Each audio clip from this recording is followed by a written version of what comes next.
Coming up on Mountain News this morning, we take you to Pike County, where a class is now available to teach firefighters the signs of mental illness. And officials in Western Kentucky say a recent discovery is giving researchers more information into life 330 million years ago. Plus, we take you to the Red River Gorge, where community members are making a plan of their own in response to released plans to build a resort in the area. Dedicated to Eastern and Southern Kentucky, this is WYMT Mountain News This Morning.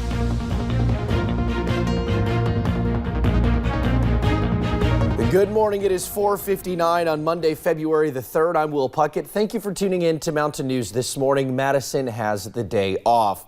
Well, yesterday was an absolutely picture perfect day. Brandon, you know I am one for snow and all things winter weather, but even I have to admit that if we could have days like yesterday year-round, you wouldn't hear a peep from me. Here's the thing, it was absolutely gorgeous yesterday. A little bit breezy, but even still, it felt fantastic. Temperatures today will be better than yesterday. Still a bit of a breeze, but we'll start to see increasing clouds as we head deeper into the day. Not the case this morning. We'll take a look at the satellite radar loop for the last few hours.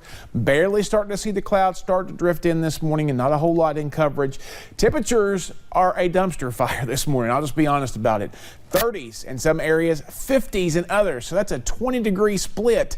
And it's not even ridges and valleys. It's just everywhere. It's just all over the place. Some pockets of colder air setting in. So there will be some frost on some of those windshields this morning, especially in those colder areas. So a quick scrape is going to be necessary for that. Of course, it's a Monday, so a Monday after Super Bowl too. I'm sure a lot of you stayed up late watching that. A normal day for temperatures, but a little extra just because it's Monday. The out-the-door forecast features sunshine for a while today, but those clouds will start to thicken up as we head deeper into the day. 68 your forecast time. Will, I wouldn't be surprised if some folks get to 70.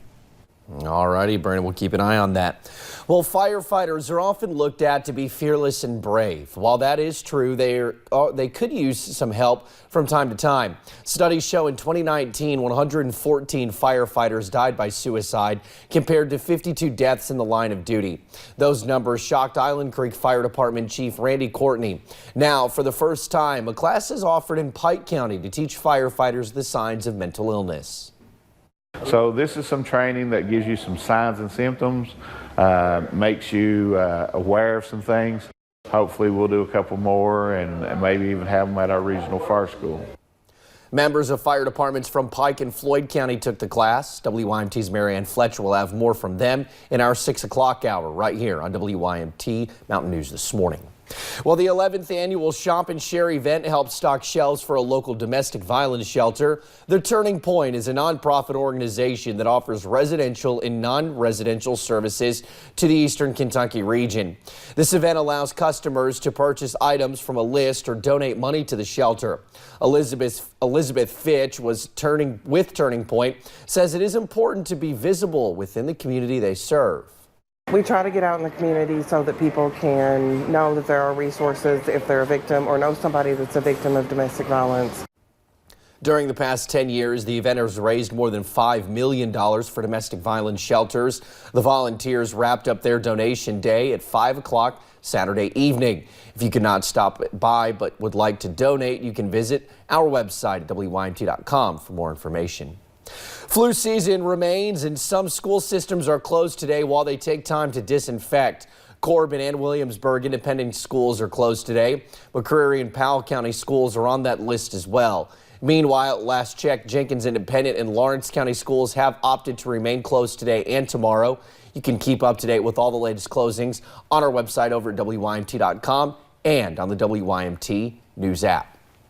Last Thursday, Lee County crew members rescued a dog from a cliff. Officials believe the dog was stuck for at least 3 days. Someone reported the dog being stranded, and members of various fire departments and the Lee County Search and Rescue jumped into action. They made a belay system to rescue the dog. The crew says the dog was certainly happy to be off of that cliff, and they hope they can find its home. Well, officials say a recent discovery is giving researchers more information into life 330 million years ago. Shark fossils were recently found in Mammoth Cave.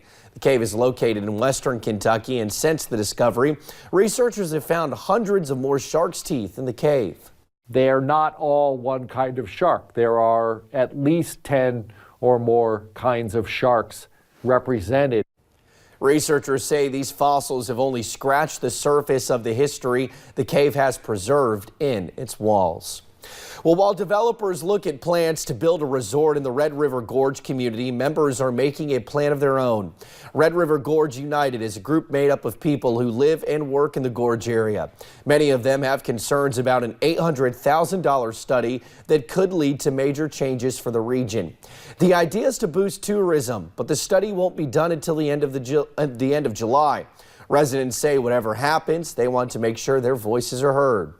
Most people do support some sort of growth, but in a way that is manageable and sustainable and also actually helps the people who live here. This is not the last time Red River Gorge United will hold a public meeting. You can find information on how to get involved on our website over at WYMT.com. Well, thanks for getting your day started with us right here on Mountain News this morning. Coming up, the results are in for 2 college students in Ohio who were tested for the novel coronavirus last week. The forecast is definitely going to feel spring-like for parts of this week, but you know what I say about all good things, though. I'll have the latest in about 3 minutes.